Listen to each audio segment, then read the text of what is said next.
E o caso de mama e bebê que faleceu alguns semanas passadas durante o parto no hospital nota calamidade por lo menos de vista de hospital. Esse é o diretor médico avisa semana aqui durante um encontro com a imprensa para contestar perguntas que o portinho riba manejo do Instituto de Cuido. O hospital recebeu uma avalanche de crítica para a forma como atender com a mama aqui, especialmente depois que uma amiga de defunto agrava com seu celular durante que estava em coma e clinicamente morto. O hospital garantiza que está tomando mais medidas para segurar a privacidade do paciente.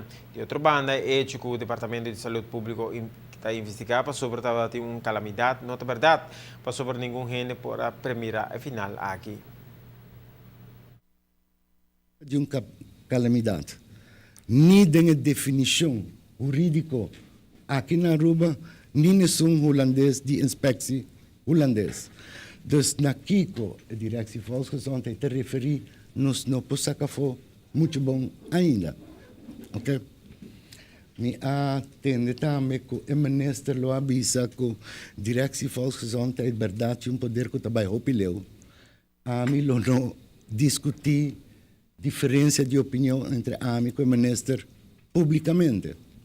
Pero, me mesta sospechar, segundo estava o artículo com a saída de notícia, claro. Maneira que está poni está fora de seu contexto, anto casi lo me visa que não é verdade.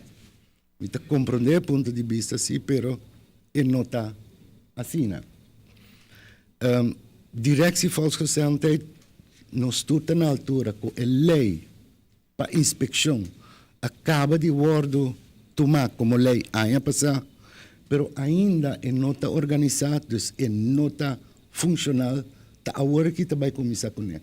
Então, não está existir, o qual a direção de volksgezondheid está assim, por meio não, que não tem, incluindo limitação que não tem, não está por bater na supervisão riba qualidade de cuidado médico que está guardado na país Aruba. Com a declaração aqui por concluir agora que o Tanteng Aruba não tem uma inspeção de saúde com nenhuma instância para controlar nem supervisar o hospital. Que sabe que o Ministro de Saúde Mr. aclarar agora quem sim tem o poder para garantir a paciente que agora não está no hospital oferecendo tratamento de ser doctor e caso of especialista que está garantir somente o melhor nível de cuidado e tratamento. Agora está mostrando que cada quem está para arribar a mês sem nenhum sorte de supervisão nem controle.